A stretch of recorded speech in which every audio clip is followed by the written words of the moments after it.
Hello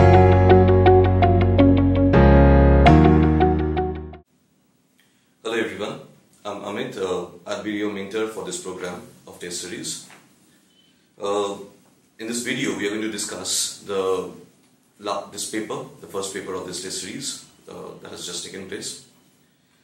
One thing I would like to make clear in the very beginning, that given the paucity of time, because you can easily understand we cannot discuss all the 100 questions here.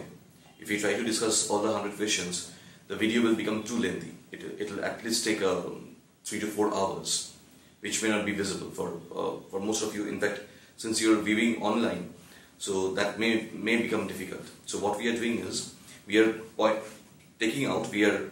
chalking out a few particular questions, which in our opinion are far more conceptual in nature, and we'll be focusing more on those questions. Okay. In addition to this video, we have also prepared a detailed answer hint. The detailed answer hint would also be really helpful to you. In fact, number of aspects which we may not be able to discuss in the video, we have taken the liberty to discuss them in details in that answer hint. Okay. So I think that will be a better option for you. Not only that, the video is also there. We are trying to make it as handy as possible for you. Okay. Let's start with the discussion first. The first question. Consider statements regarding the Protection of Human Rights Amendment Bill 2019. Okay. The options which are given in this question, the options say, number 1, it reduces the term of chairperson and members of the commission and the state commissions from 5 years to 3 years and shall be eligible for reappointment. That's the first point. The second point is, a person who has been a judge of High Court is also eligible to be appointed as a chairperson of a state commission. Let's look into the provisions which are actually there, which are actually given in that particular bill. Provision number 1, what I've done is I have chalked out a few major points from the bill. These provisions, I've chalked out 6 provisions actually. Number 1, that a person who has been a judge of the Supreme Court is also made eligible to be appointed as chairperson of the commission, in addition to the person who has been the Chief Justice of India. See, till now, for National Human Rights Commission, only the former Chief Justice of India, he was eligible to be appointed as a chairperson. Along with him now, also other retired judges can also be appointed as a chairperson. Okay. Simultaneously, point number 2, it says that the bill also tries to increase the number of members of the commission by 2 to 3 more, of which one shall be a woman. Okay. So one woman member is also to be added. Additionally, point number 3, to include chairperson of the National Commission for Backward Classes, chairperson of National Commission for Protection of Child Rights, and chief commissioner for persons with disabilities as deemed members of the commission. This provision was also there in the previous bill, so this is not a new provision exactly, but no doubt one of the major highlights. And along with them, obviously, the chairperson of the National Women's Commission, she is also to be one of the members. Okay. Number 4, to reduce the term of the chairperson and members of the commission and state commission from 5 years to 3 years and shall be eligible for reappointment. Okay. So that's the 4th point. The 5th point is, provide that a person who has been a judge of a High Court is also made eligible to be appointed as chairperson of the State Commission, in addition to the person who has been the Chief Justice of the High Court.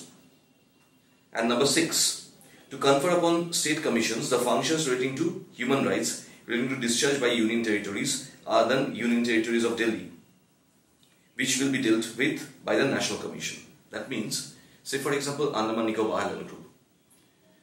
It is Calcutta High Court which is under whose jurisdiction Andaman Nicobar Island Group comes, right? So the jurisdiction of State Human Rights Commission of West Bengal would also extend to Andaman Nicobar Island Group.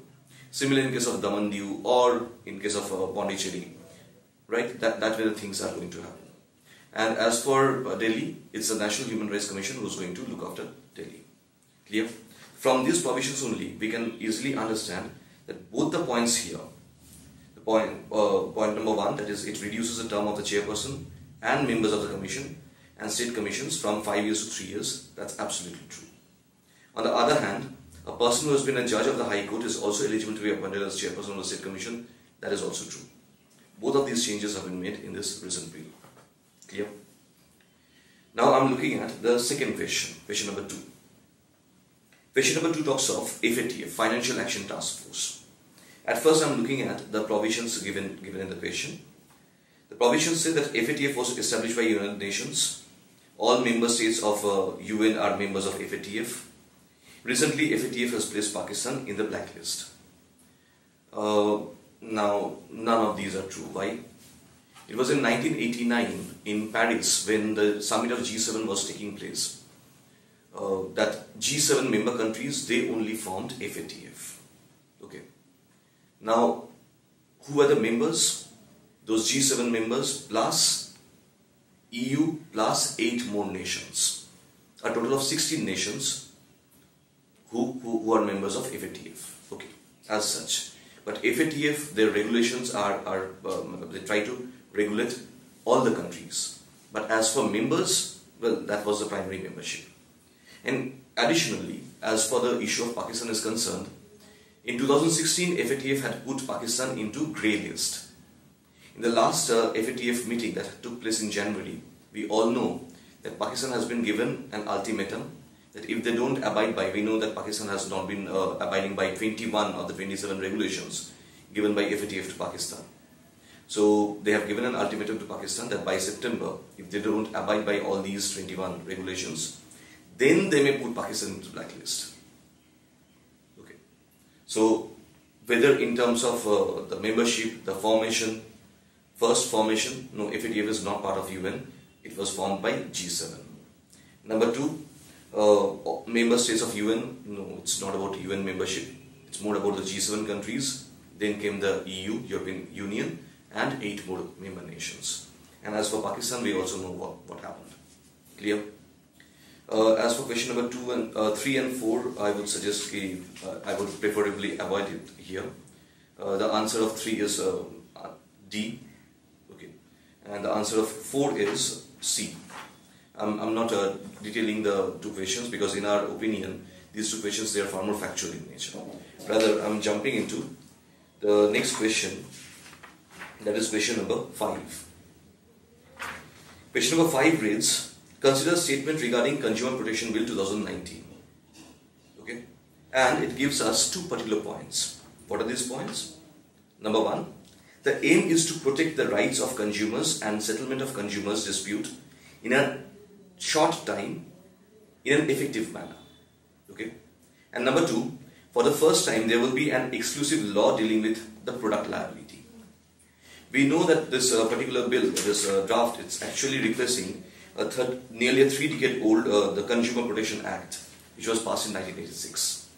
Okay, and no doubt, yes, they are coming up with a special authority called CCPA, that is Consumer Protection Authority, Central Consumer Protection Authority. Yes, there is also a proper legislative mechanism that's being developed. So both the points here, they are true. And especially this is for the first time in India that we are looking at the product liability concern. Okay, it says there's a provision of product liability to deter manufacturers and service providers from delivering defective products or deficient services. Okay, this is for the first time that this kind of a mechanism has been built in, has been made in India. So in that sense, no doubt the bill is really unique. Okay. Next I'm going for question number 6. Question number 6 talks about, it says, consider the following statements related to State Rooftop Solar Attractiveness Index. We all know this as SARL. Okay. I'm looking at the provisions. Provisions are, SARL is an initiative of Niti Aayog. Number 2, the index rates states based on their incentives or initiatives rather for setting up rooftop solar power plants. And in 2019 rather, Gujarat has been placed as first rank in the index, followed by Karnataka and Telangana. Okay. Now, yes, all the three particular points here, they are true. SARL, the idea of SARL is actually to achieve a rooftop solar target. Okay, the index no doubt has been developed by MNRE, Ministry of New and Renewable Energy, with the help of Niti Aayog. So in that sense, that point is absolutely true. MNRE has developed the SARL to evaluate the Indian states based on their attractiveness or their initiatives to develop the rooftop capacities. So all the provisions given there, they are true. Clear? Now I'm going for the next question. Again, question number 7 and 8, in our opinion, they are again factual questions. So you can see yourselves the basic countries. We all know what the basic countries are and how things are. So I'm not getting into those factual questions. Rather, I'm jumping into the next question. That is question number 9. I'm avoiding both 7 and 8 and I'm jumping into question number 9. Okay. Question number 9 says, or it talks about the biosimilars. It says, like generic drugs, biosimilars are replicas of chemical composition of branded drugs. And number 2, biosimilars are cheaper versions of branded drugs. Point number 2 is absolutely right. No doubt biosimilars are cheaper versions of branded drugs, but the first point, biosimilars are, well, number of people they confuse between biosimilars and generic medicines. What happens with generic medicines is, when the patent right over a particular product, say medicinal product, that lapses, the formula for that product becomes available to everyone. It becomes a public knowledge. It becomes a matter of public knowledge. Naturally, the generic medicine companies, they use the same formula and build an identical drug. They don't use a brand name, but they use a similar identical drug there. Okay. However, in case of biosimilars, these are highly similar items, biological items, having similar effect and without any side effect. That's the idea of biosimilars. So biosimilars are not chemicals. Okay. The question says that like generic drugs, biosimilars are replicas of chemical composition. No, they are not. So only statement number 2 is right, not statement number 1. Okay. Next I am looking at question number 10. Question number 10 reads that consider the following statements related to section 377 of IPC, Indian Penal Code. Statement number 1, section 377 has been completely struck down by the Supreme Court. And statement number 2 says that Supreme Court recently overruled the ruling of Suresh Kumar Kaushal and others versus NAS Foundation and others, 2013. Both the statements, second statement is right, not the first statement. Why? Section 377 has not been completely struck down. Only the provision of section 377 dealing with homosexuality has been struck down. Bestiality and non-consensual sex, they both are still covered under section 377. Section 377 of IPC. So this is a misconception. That's why we took it up. And quite often or not, we have seen UPSC to refer to this kind of the misconceptions which go on in the market. Clear? That's why we have been focusing on this aspect. Additionally, in case of Navtej Singh Johar, the recent verdict, 2017-18 verdict of Navtej Singh Johar versus Union of India, yes, we have seen that Suresh Kumar Kaushal versus NAS Foundation, that particular ruling was set aside. What happened in Suresh Kumar Kaushal versus NAS Foundation? The Supreme Court set aside, or they struck off the verdict of Delhi High Court. They reinstated section 377. But in case of Navtej Singh Johar versus Union of India, they finally struck off they set aside the verdict of Suresh Kumar Kaushal versus NAS Foundation, and yes, they struck off the portion of section 377 which talks of homosexuality. Clear? So yes, statement number 2 is right, whereas statement number 1 is not right. Clear? Now I'm going for the next question in our opinion. That is question number 12.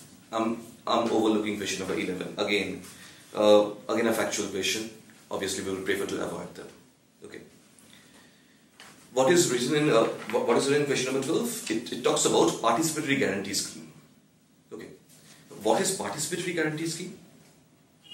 Participatory guarantee scheme is a process of certifying organic product which ensures that their production takes place in accordance with laid down quality standards. Okay, and the certification is in the form of documented logo or a statement. Clear? Now, in this backdrop, let's look at the options which are given here. Option A says it is a process of certifying organic products. Option B says it is a credit guarantee scheme provided by non-banking financial corporations to self-help groups. We know point number B has got nothing to do with participatory guarantee scheme. No, it's not so. C, it is a credit guarantee scheme provided by scheduled commercial banks to self-help groups. Again, nothing to do with that.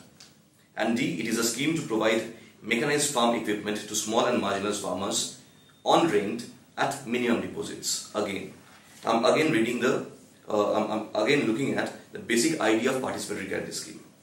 Participatory guarantee scheme is a process of certifying organic products which ensure that their production takes place in accordance with laid down quality standards.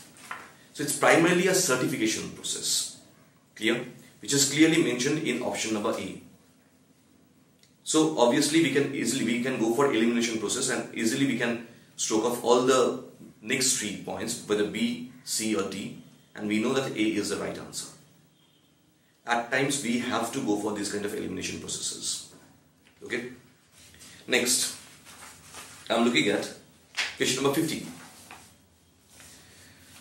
Question number 15 reads that Ministry of Drinking Water and Sanitation has been renamed as Jal Shakti Mantralaya. And statement number 2 of question number 15 says that the Jal Jeevan Mission under the Mantralaya ensures Har Ghar Jal, piped water supply to all households by 2024. Okay, let's look at these provisions. First provision, we know that the first provision is not right. Why? Because 2 ministries, not 1. Which are these 2 ministries? Ministry of Water Resources, River Development and Ganga Rejuvenation, that's the first ministry. And Ministry of Drinking Water and Sanitation, they have been integrated together to constitute the Jal Shakti Mantralaya. Okay? Achha, again I'm going back to the second statement. The second statement may seem to be correct. Jal Jeevan Mission under the Mantralaya ensures Har Ghar Jal, piped water supply to all households by 2024. Please be careful. No. It's for rural households. That aspect is missing here. Okay? UPSC, quite often than not, we have seen UPSC doing these things. They would very minutely alter the statement and would create confusions for you. So be careful here. It's about rural households, which is not mentioned here. It says all households. So both the statements here are wrong. Clear? Now I'm going for the Montreal Protocol, the question on Montreal Protocol, question number 16. It says, the Montreal Protocol is the only UN treaty to have been ratified by all UN member states. And statement number 2 says, the equal but differentiated responsibilities for developed and developing countries are binding but not time targeted. We know that yes, Montreal Protocol is ratified by 197 countries, 193 members of UN plus 2 associate members of UN plus 2 more nations. Okay, so yes, this is one of those only rare situations where all the UN members, they agreed to it. Okay, I can also be talking about, I may name the Declaration on Elimination of Violence Against Women. But this declaration, which was passed in 1993, was not voted. UNGA passed it without voting. It was deemed that all the members, they have said yes. Here, in this case, in Montreal Protocol, all the member nations, they ratified it. Okay? So, this is truly a unique occasion where all the member nations, they have ratified it and they have said yes to Montreal Protocol. However, Montreal Protocol is both time targeted and is bounding. So the second statement is not right. Be careful. Next, I'm not taking up again question number 17, it's a factual question. I'm going for question number 18. Question number 18 is about RCEP. What is it talking about? Next, we are going for question number 18. Question number 18 talks about, it's about RCEP. Okay, let's look at the statements first and then I'll try to elaborate the concept of RCEP. The three statements they say, number 1, RCEP is similar to the US policy of gathering political support of neighboring countries. Number 2, statement number 2, it is similar to the Allied and Axis powers formed during World War I. Number 3, RCEP was launched by China and calls for support of all Asian and South Asian countries. Okay. Let's first try and understand the concept of RCEP. Well, RCEP is the mechanism that was followed is ASEAN plus 6 mechanism.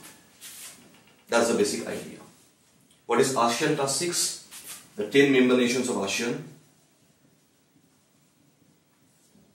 plus 3, that is China, Japan and South Korea, plus 3, that is India, Australia and New Zealand. Okay, that's the mechanism of RCEP. That's what they originally envisaged. Clear? Now what happened is, it is in this backdrop that an economic grouping was being formed. It's nothing about this US gathering the political support of neighboring nations or about the formation like Allied and Axis powers. Even China here is a member, no doubt, but it is not an initiative of China, rather it is an initiative of ASEAN. Clear? So given these understandings, we can easily say that all the three statements, they are wrong. Now, as an additional information, we all know that by November 2019, India walked out of RCEP. Okay, given the economic downturn in India and the conditions within RCEP, if we have been in RCEP, the way we would have been forced to open up our market for Japan and China, and similarly our dairy market for Australia and New Zealand, it may have been difficult for our domestic producers.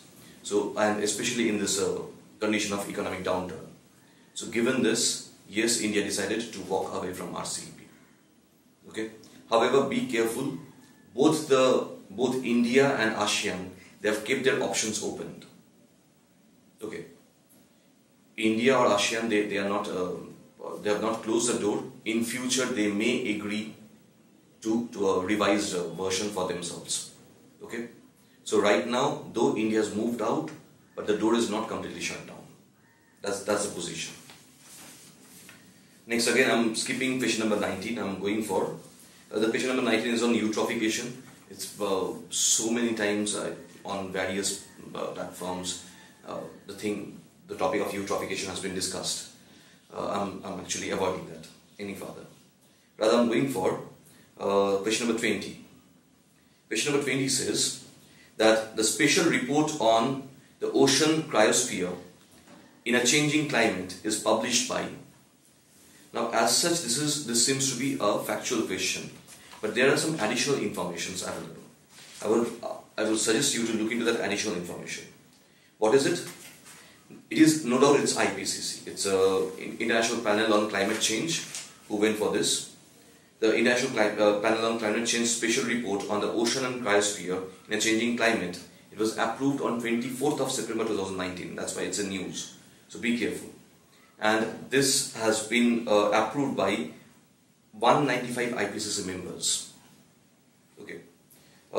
It actually provides a new evidence for the benefits of limited global warming to the lowest possible level. That's the basic idea of this. So in that backdrop, yes, this particular question is significant. So please take note of this. Next, I'm going for question number 22. Question number 22 is on NERLP. What is that? Northeast Rural Livelihood Project. Okay. The statements, I'm first reading the statements. The statements say that NERLP is a World Bank aided project launched in 2012.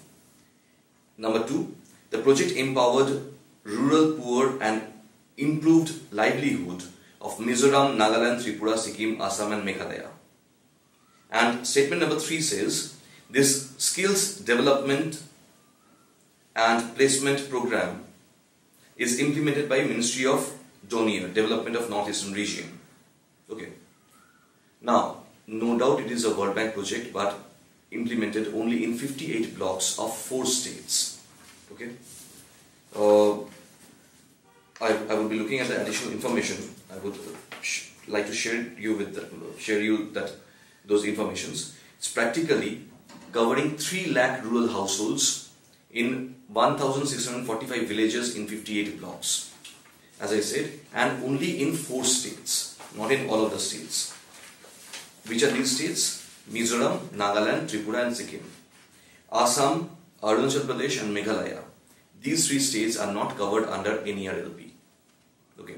So in that sense, please be careful, because normally the moment Northeast comes up in our mind, we talk of the 7 sisters. No, this project is not for the 7 sisters. This project concentrates more primarily on these 4 states. Okay. Next I am going for question number 24. Question number 24 talks about antimicrobial resistance. It says, antimicrobial resistance is a condition when human body develops resistance towards microorganisms like bacteria, virus, fungus, etc. And statement number 2 says, antimicrobial resistance can develop in people who have never consumed antibiotics. Definition of antimicrobial resistance. What is it? It says that if any microbial substance, any microbe, they develop a resistance towards anything like antibiotics or something of that sort, that's antimicrobial resistance. So this is not in the human body. This happens in that microbe itself. Clear? So first statement is wrong. Why wrong? Because the first statement focuses on the human body. It says antimicrobial resistance is a condition when human body develops. No, it's not human body which develops. It's the microbial substance which develops this condition. The pathogen. Clear? Whereas statement number 2, antimicrobial resistance can develop in people who have never consumed antibiotics. Absolutely true. Why? Today, starting from poultry farming to agriculture, in everywhere we are seeing use of, in poultry we know how antibiotics are being used. In agriculture as well, number of pesticides, fungicides and other things are being used. As a result, even those human beings who may have never consumed any antibiotic, even they may develop, even within them a condition may develop where the microbial substances may become antimicrobial resistant. Clear? So, statement number 1, though that's not right, but statement number 2 is absolutely right. Okay? Next I am going for question number 25. Green Climate Fund. The question reads that Green Climate Fund was established to help all developing countries adapt to unavoidable impact of climate change. And statement number 2 says that the Secretariat of UNFCCC also serves as the Secretariat of Green Climate Fund. Now, why was Green Climate Fund formed? This question raises a substantial doubt about that. Green Climate Fund was formed so that the developed nations who originally created this environment of global warming, who originally polluted the environment, now they come out with money, they shell out money. Because see, clean technologies are not cheap. For developing nations and least developed nations to buy those clean technologies, it's going to be very difficult. So to help those developing and least developed nations, the developed nations, they have to shell out the money. So Green Climate Fund is not about the developed nations. Okay. In addition to that, GCF has a fully independent secretariat which is responsible for executing the day-to-day operations of the fund. Okay. So both the statements are wrong. The first statement talks about all the nations. No. It's only for developing and least developed nations. The money is to come from the developed nations. But the developed nations are not to take advantage of this. Rather, it's the developing nations and least developed nations who are to get the advantage of GCF. Okay. Next. Again, I'm avoiding question number 26 and 27. Colombo Declaration and FAME 2. Yes, I'm avoiding these two. Again, factual questions. I'm jumping into question number 28. Question number 28 talks of genome sequencing. Okay. First statement says, sequencing a genome means deciphering the exact order of chromosomes in an individual. Okay. And number 2, the recently concluded INDIGEN is Indian Genome Sequencing Project, which conducted a whole genome sequence of 1008 Indians. Now, let me tell you why this question, we raise this question. It is very recently that INDIGEN has concluded. Okay, and yes, INDIGEN, the objective of INDIGEN is to develop Indian genome sequence, and for which exactly 1008 people, their whole genome sequence was developed. This is a project of CSIR. Okay, Council of Science and Industrial Research. However, the statement number 1, that sequencing a genome means deciphering the exact order of chromosomes, no. Rather, it is for the base pair. The exact order of the base pair is to be developed. Base pair of genomes. Clear? These genomes, their sequencing, they help develop the genes. And then the genes, they ultimately synthesize protein, which helps us have a distinctive feature. So to understand that aspect, this project was carried forward. So it's not about chromosomes, it's about the base pair of genomes. Clear? Next, the very next question I'm going to look at. Question number 32. Apparently 32 is also a factual question, but I would like to share some additional information here. It was in 1997. Actually, what happened is, in 1898, the British, they took Hong Kong on lease from the Chinese for 99 years. And as a result, in 1997, they returned Hong Kong back to the Chinese after completion of the lease period. Fine. Now, when they returned back Hong Kong to the Chinese after the expiry of the 99 years period, by that time they have developed Hong Kong on a different parameter. Result, it was not possible to merge Hong Kong's economy with China's economy anymore. Hong Kong by that time was one of the mainstay of the so-called capitalist model.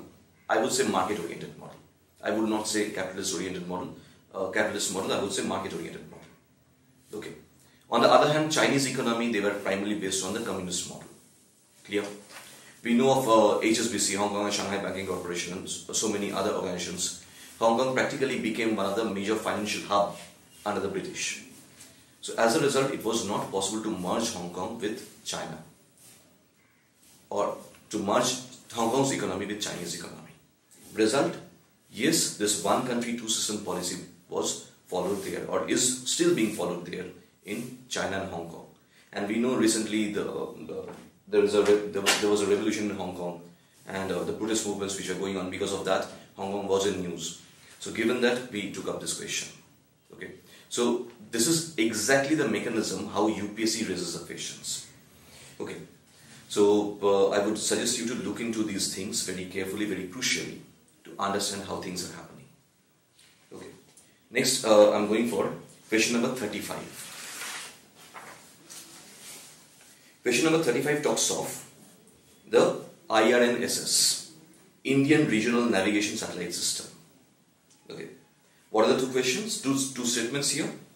Statement number 1 says, the extended service area of IRNSS lies between primary service area and area enclosed by rectangle from latitude 60 degrees south to 90 degree north, longitude 60 degree east to 90 degree east. That's the first statement. And the second statement says, IRNSS will provide two types of services: standard positioning services, which is provided to all users, and restricted services, which is an encrypted service provided only to the authorized users. let's look at the idea of IRNSS. IRNSS is for India and the adjoining areas. Practically India and 1500 kilometers from India's boundary. That's the primary service area of IRNSS. Okay. Even beyond this primary service area, there is a secondary service area. Within the primary service area, IRNSS is too powerful. Whereas beyond the primary service area, the secondary service area I'm talking about, that covers from 30 degrees south to 50 degree north latitude. So 30 degree south latitude to 50 degree north latitude and 130 degree east to 30 degree east. That's the area of secondary service secondary service. Okay. So first statement is grossly wrong. However, the second statement, that's right. Yes, that's what the provisions are. IRNSS, they are going to, it's going to provide us with two types of services. One is standard positioning service and the other is restricted service. Restricted service is an encrypted service which will be available only to authorized users. Okay. Next, I am looking at question number 36. Question number 36 talks of ease of doing business. It reads, a high ease of doing business ranking means the regulatory environment is more conducive to the starting and operation of a local farm. That's statement number 1. Statement number 2 says, determinants of the ease of doing business ranking carry equal weightage. Ease of doing business covers 190 countries. They gave rank from 1 to 190. Okay. We know India has jumped into the 77th position. They have jumped from 100 to 77th within a span of 1 year. So it has been in use. However, yes, ease of doing business primarily looks at how easily a local farm can be set up and how easily that can operate. Clear? So statement number 1 is absolutely right. I'm looking at statement number 2. It says determinants of ease of doing business ranking carry equal weight. There are 10 topics, 10 determinants, and these 10 determinants, they are divided into several sub-parameters. However, yes, they all carry equal weightage. So both the statements are actually right. But that additional information, please be careful of that additional information. We may have raked up the issue. In fact, all the questions here, I should make myself very clear here. The questions we have raised, we are not saying that UPSC is going to ask you the exact same question. But go for these issues, go for the additional information we are providing you. These questions, yes, we have taken serious consideration. We have given sincere effort here, and we are confident somehow that number of these issues, they would find their way in the question paper. So please go for those additional informations which we are sharing here in the video and at the same time also in the answer hint. Okay. Next, I'm taking up question number 39. Question number 39 says, statement number 1, the ozone depleting substances rule are framed under the jurisdiction of Environment Protection Act 1986. And statement 2 says, use of hydrochlorofluorocarbon is allowed in India as a substitute of chlorofluorocarbon. Okay? Both the statements are right. See how. Yes, ozone depleting substances rule, that rule has been framed under Environment Protection Act 1986. No doubt about it. Simultaneously, it is still 1st of January 2040. Mark the date. 1st of January 2040. It started from the year 2000, and it will go on till 1st of January 2040, till when hydrochlorofluorocarbon would be is allowed in India, is to be used in India as a substitute for chlorofluorocarbon. That's it. Next question, question number 40. It reads, the area of concern that had been discussed in BIMSTEC conference on combating drug trafficking that had been held recently. And then it says choose the right ones given below. Development of technology, prevention of drug trafficking, promotion of darknet, legalizing darknet. From the name itself, the name that conference on combating drug trafficking, we know prevention of drug trafficking would be there, bound to be there. Darknet is altogether a separate issue. Though there are talks about legalizing darknet, but I don't know how much that will progress or what will happen with that. So I'm not looking into that. But darknet was not within the provision of this particular conference. So both 3 and 4, they are to be eliminated. So now what's left for you? Development of technologies, yes, that was under consideration. And then came prevention of drug trafficking. This is a typical elaboration of how to close in or zero in to the right answer. That's why we took up this question to be discussed. In addition to that, let me also inform you that within BIMSTEC, they have identified 14 priority areas. Please take note of those 14 priority areas and the countries who have been given the role of lead countries in them. Say for example, in case of transnational crime, terrorism and transnational crime, India is the lead country. India has been given the role of lead country there. Okay, that's why it's India who took up or who organized this conference on combating drug trafficking, or conference on combating drug trafficking here in Delhi. Clear? So be careful about these informations. And accordingly, please, these additional informations are obviously to be taken into consideration. A lot is happening in respect to BIMSTEC. In 2018, the last summit of BIMSTEC took place. The next summit is going to happen in 2022. Okay. So in that respect, please be careful about that. And a lot of people, they are also comparing BIMSTEC with SAARC. For your information, this year in Colombo rather, the SAARC summit is supposed to be organized. So please have an eye on that as well. Okay, after a long time, it was 2014, December 2014, Kathmandu, that's the last summit of SAARC. Pakistan in between was trying to organize SAARC summit, could not. Finally, it's going to Colombo, Sri Lanka. So, in that respect as well, please look at both the issues, both BIMSTEC and SAARC, have an eye on them. Next, I'm moving forward. I'm going to question number 44. Question number 44 says, or it talks about gig economy. Okay, I'm first reading the statements. Statement number 1. Jobs in service sector are included in gig economy. Number 2. Push towards digitization has given rise to gig economy. Number 3. Lack of formal jobs pushes individuals towards gig economy. I'll take these three points later. First, what is gig economy? It's typically informalization of the formal economy. And yes, we know that in India, in the formal economy, we are not being able to create sufficient amount of jobs. We know the labor survey report that came out, the NSSO findings and all these things.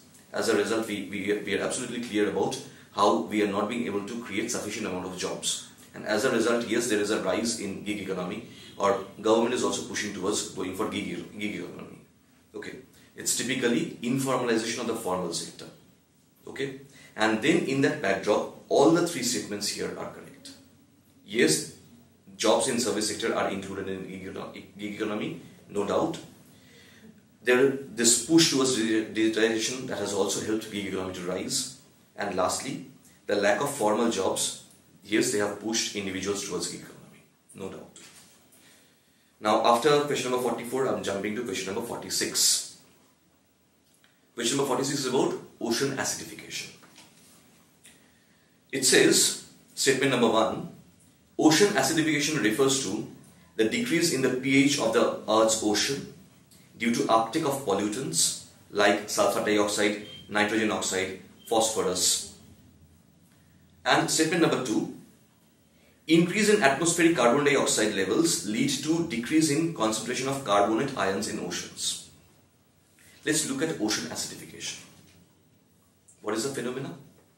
No doubt, the pH level of oceans, they remain towards a low. Why? The oceans, they are one of the major reserves of carbon dioxide. At least 1/3 amount of carbon dioxide which we release through anthropogenic activities. The oceans, they withhold that carbon dioxide. Clear? So it's not about sulfur dioxide, nitrogen oxide or phosphorus.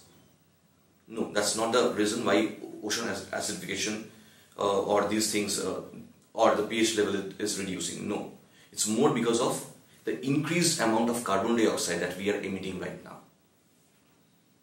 Okay, so that increased level of carbon dioxide only is leading to decline in the pH level in the oceans, leading to ocean acidification.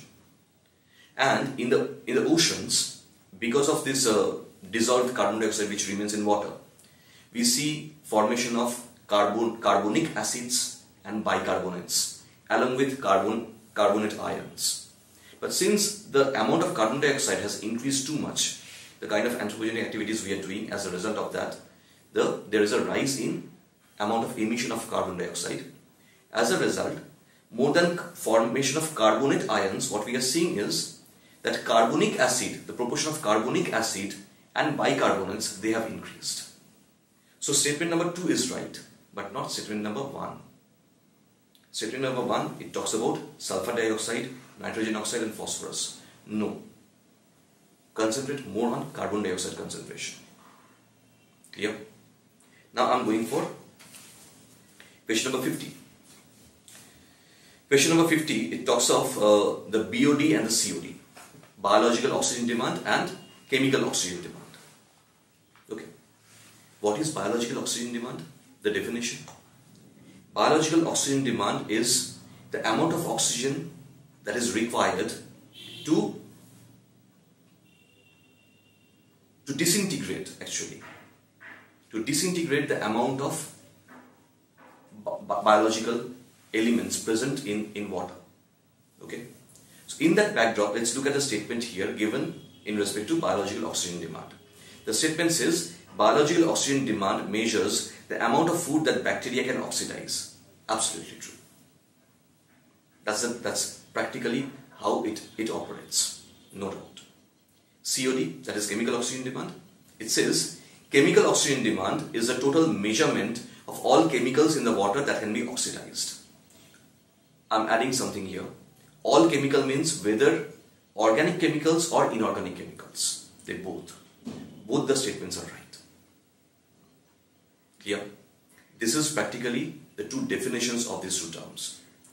Given the kind of sewerage generation and all these things which are happening, we are also discharging huge amount of untreated sewage in the rivers and all these things which are going on. Please link all of these things with these two. We have just discussed the biological oxygen demand and chemical oxygen demand, but that's not the only concern here.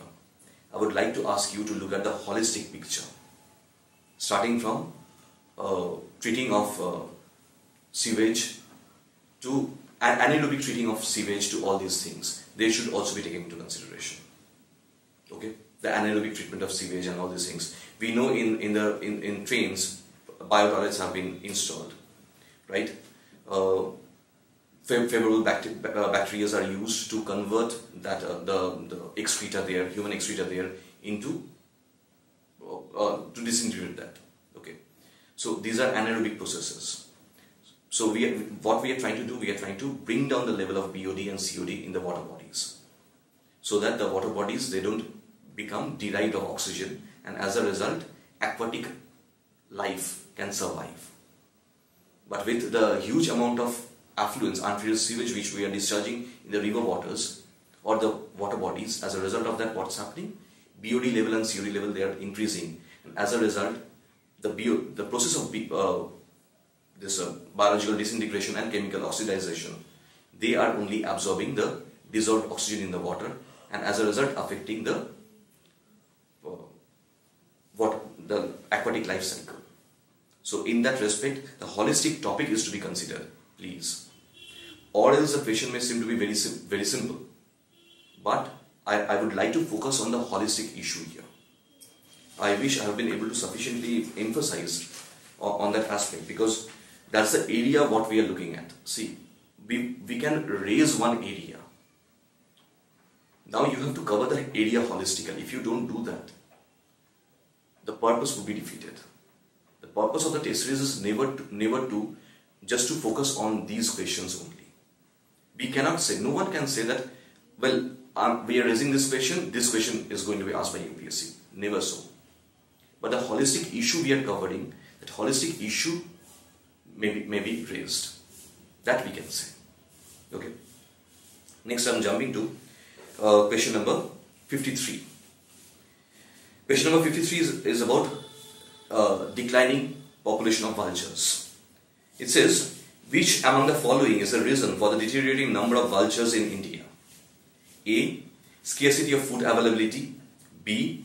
Destruction of habitat due to deforestation. C. A deadly combination of canine distemper, virus and babesiosis.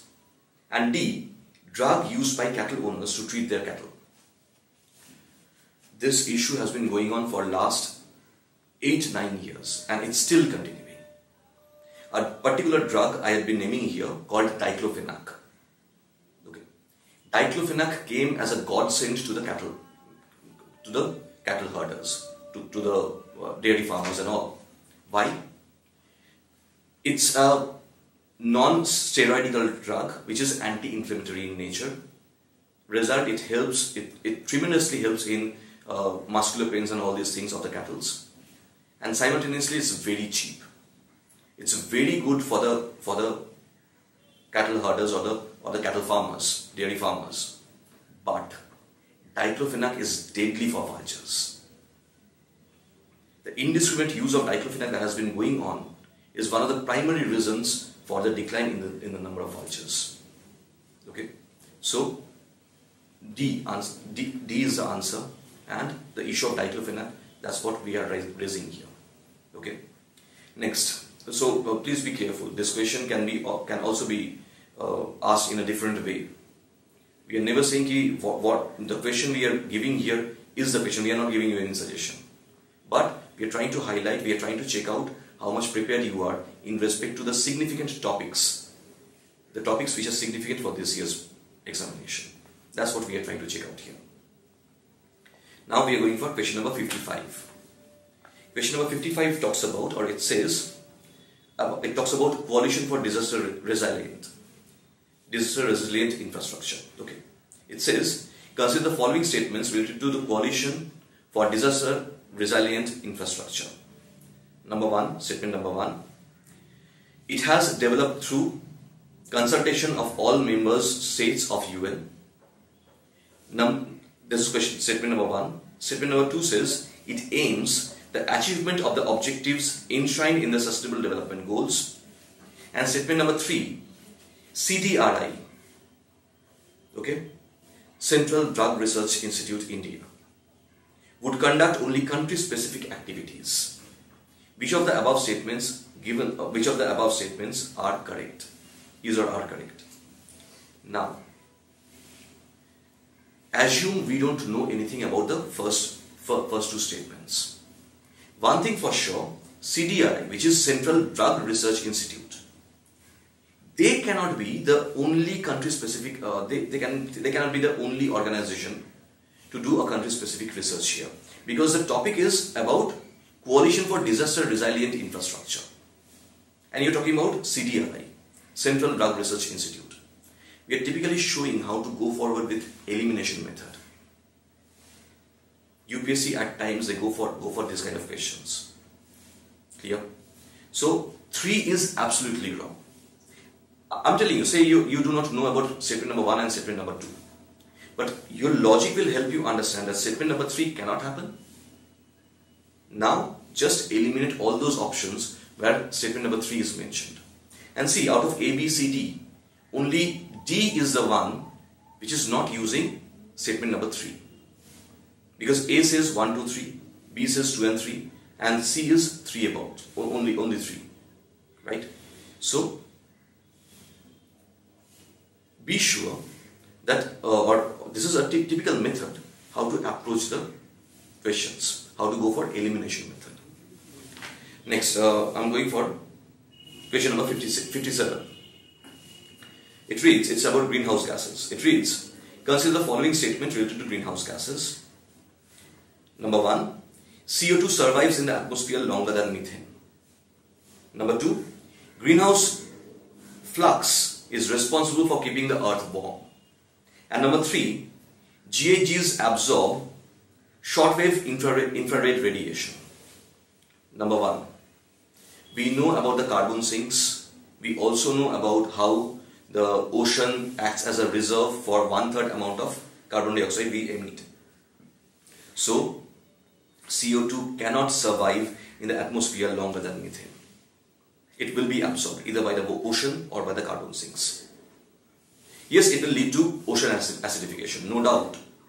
But at least this statement that CO2 survives in the atmosphere longer than methane is false. However, no doubt greenhouse flux is the reason, is primarily responsible for keeping the earth warm. We know that the temperature is continuously rising, and one of the major issues or one of the major reasons is greenhouse flux. And number 3, the greenhouse gases absorb shortwave infrared radiation. Well, that itself is also not right. Why? Because greenhouse gases, they absorb long wave radiations, not short wave radiations. They are radiatively active. Since they are radiatively active, they absorb long wave radiation. The radiation released by the earth. Okay? Not the short wave radiation. That's the mechanism through which greenhouse gases keep the earth warm, keep the earth's atmosphere warm. Right? So statement number 2 is just opposite of what happens. Statement number 3 is the exact opposite thing of the mechanism of the greenhouse gases. Clear? So both statement number 1 and statement number 3 here, they are wrong. Only statement number 2 is right. Now, I'm going for question number 59. We all know that very recently the Taliban deal has been signed by USA. That's the reason why we took up this issue.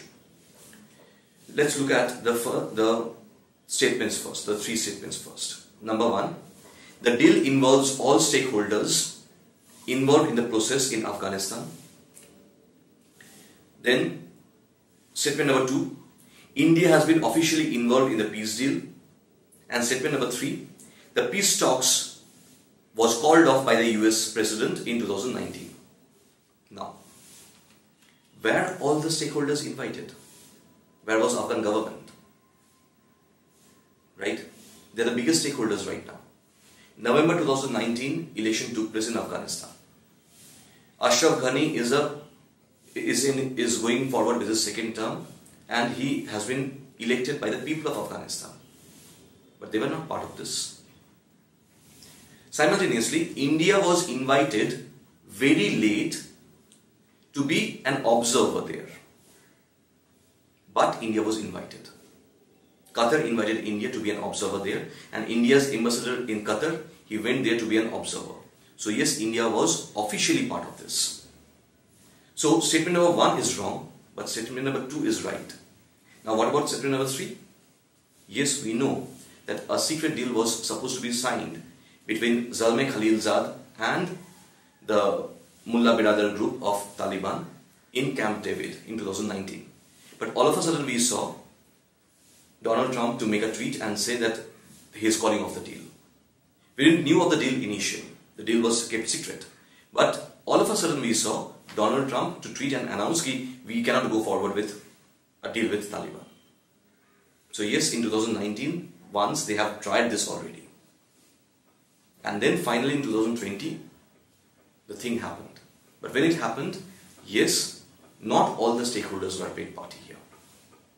It was just a deal between USA and Taliban. USA made the commitment on behalf of the Afghan government. And we know the fallout of that. Okay? From prelims point of view and from mains point of view, please be careful about this topic. Because India has a lot in stake here. India can win a lot, India can lose a lot. We are going for the last question, question number 60, because I don't wish to extend this discussion any further, any longer. It's already nearly 1 hour. Okay. So I'm going to question number 60 here. This is about Cartagena Protocol. Okay. The question says,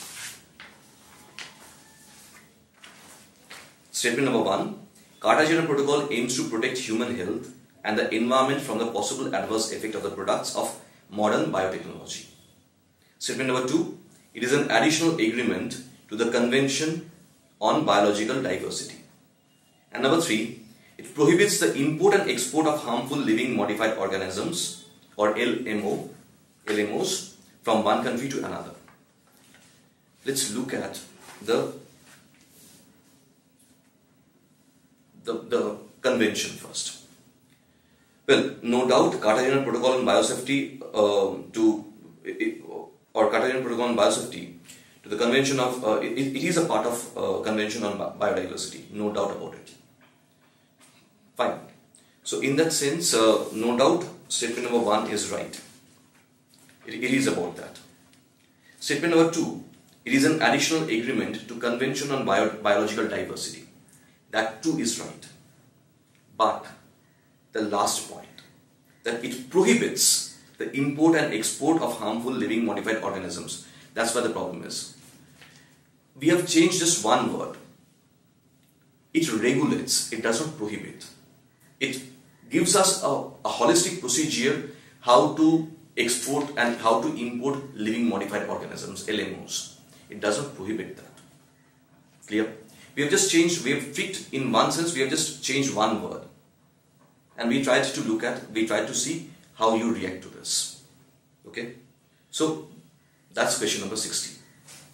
I wish I have been able to address your demand to a certain extent, to a considerable extent. Subsequently, we'll also try to increase the size of the video. I'll be looking forward for your feedback. If you think we can carry forward, because I'm a bit hesitant, because since you'll be watching this discussion online, and I know how boring it becomes at times to watch a long discussion online. So that's why we are keeping it short for the first occasion. I'll be looking forward for your comments, for your feedbacks.